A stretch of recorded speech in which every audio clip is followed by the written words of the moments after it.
नमस्कार, मी कल्याणी देव। आजपासून मी आपला यूट्यूब चॅनल चालू केलेला आहे माझ्या नावाने। त्यामध्ये मी आत्ता सुरुवातीला श्रीपाद श्री वल्लभ चरित्रामृत म्हणजे दत्त महाराजांचा पहिला अध्याय वाचायला सुरुवात करते। त्याद्वारे मी माझ्यासाठी स्वतःसाठी मनशांती मिळावी असा प्रयत्न करते। तर मला असं वाटतं की माझ्याबरोबर इतरांनाही त्याचा लाभ घेता यावा हा असा माझा उद्देश आहे। सध्या आता समाजामध्ये इतकं अस्थिर वातावरण आहे, अशांतता पसरलेली आहे, तर प्रचंड निगेटिव्हिटी आहे सध्यामध्ये। पॉझिटिव्ह वातावरण असं आत्ता काही कुठे दिसत नाही आहे फार। सगळेजण बरेचसे जण डिप्रेशनमध्ये गेलेले आहेत।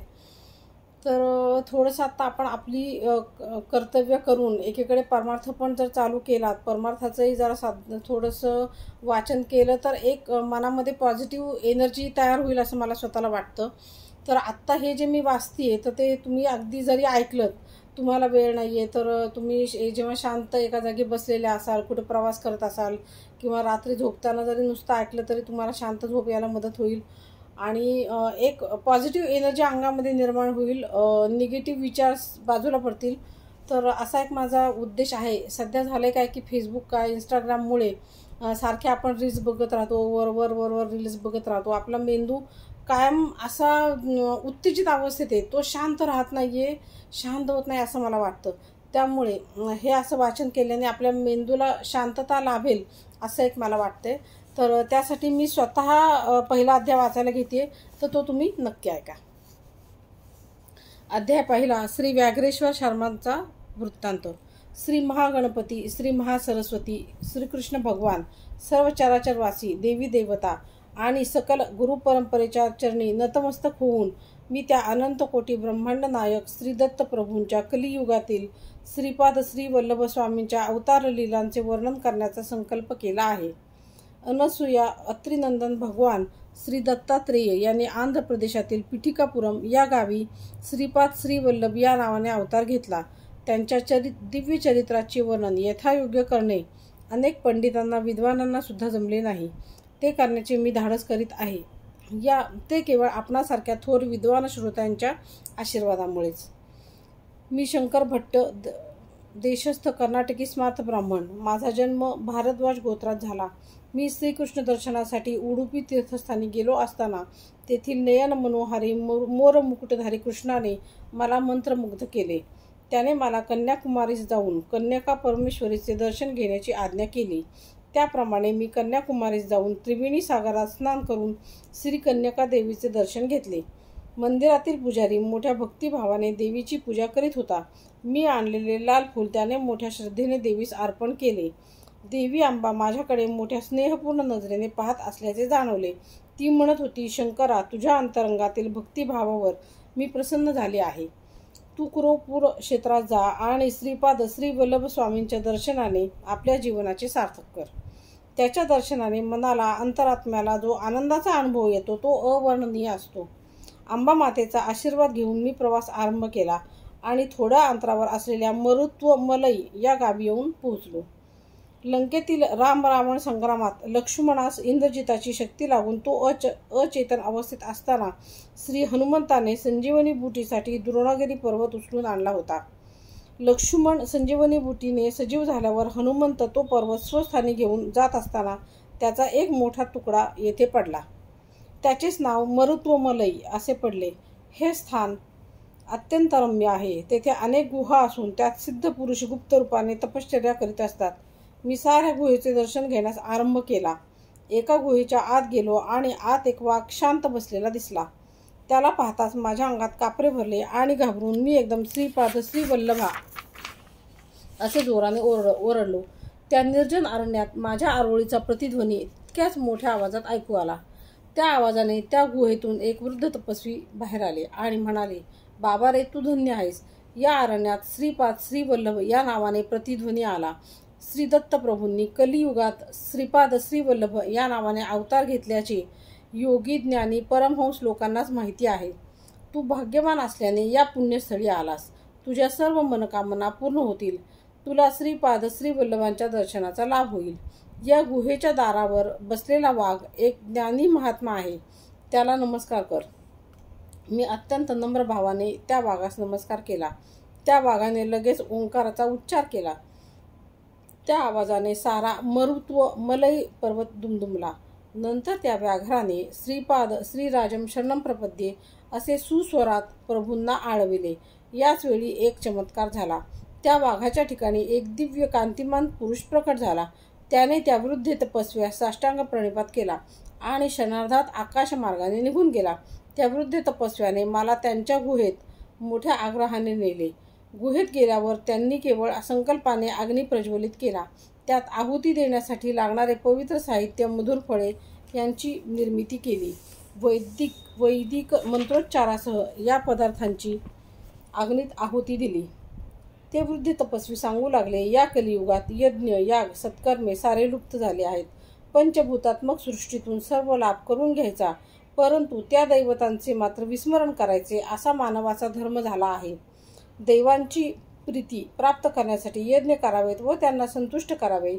त्यांच्या कृपा प्रसादानेच प्रकृती अनुकूल होते. प्रकृतीमधील कोणत्याही शक्तीचा प्रकोप मानव सहन करू शकत नाही.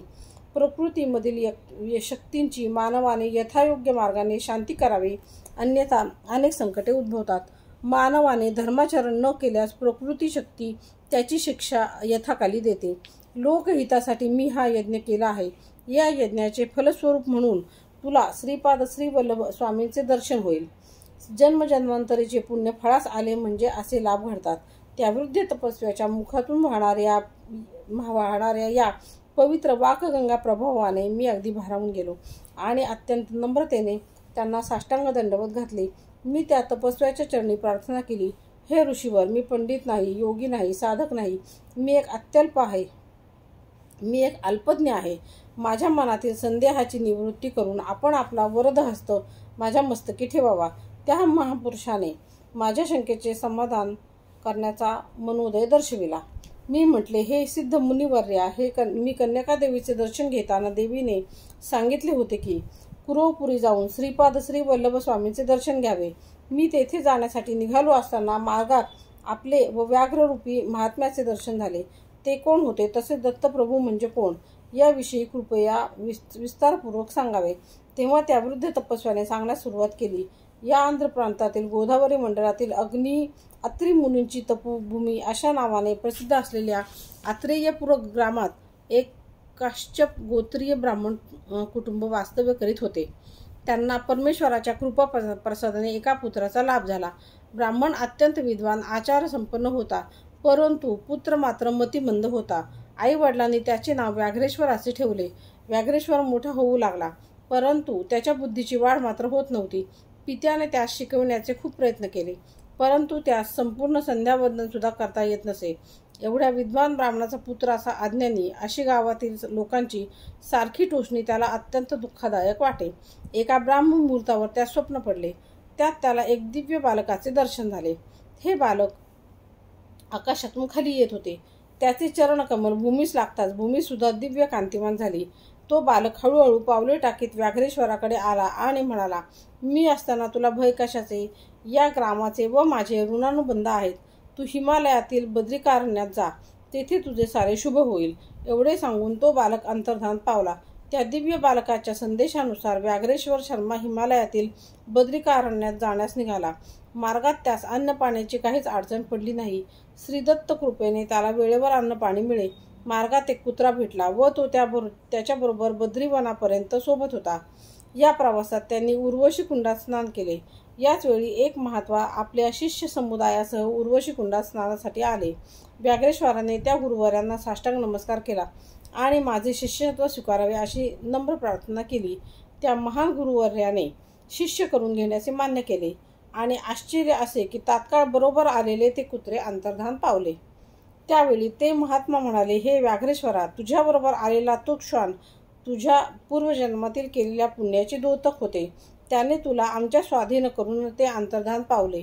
श्रीपाद श्री वल्लभ स्वामींच्या कृपेमुळेच तू येथे आलास आणि या पुण्यप्रद कुंडात स्नान करू शकलास. ही नरनारायणाच्या वास्तव्याने पुनीत झालेली तपोभूमी आहे. यावर व्याघ्रेश्वर म्हणाला, हे गुरुदेवा, श्रीपाद श्री वल्लभ कोण आहेत? त्यांनी माझ्यावर एवढी कृपा का केली? गुरुदेव म्हणाले, ते साक्षात दत्तप्रभूच आहेत. त्रेतायुगात भारद्वाज महर्षींनी चित्र काठकचयन नावाचा महायज्ञ श्री क्षेत्र पिठिकापुरम येथे संपन्न केला होता. त्या यज्ञप्रसंगी शिवपार्वतींना आमंत्रित केले होते. त्यावेळी शिवानी महर्षींना आशीर्वाद दिला की तुमच्या कुलामध्ये अनेक महात्मा, सिद्धपुरुष, योगी पुरुष अवतार घेतील. अनेक जन्मांच्या पुण्यकर्माने दत्त भक्तीचा अंकुर फुटतो व तो पुढे सातत्याने वाढत गेल्यास श्रीपाद श्रीवल्लभ स्वामींचे दर्शन होते.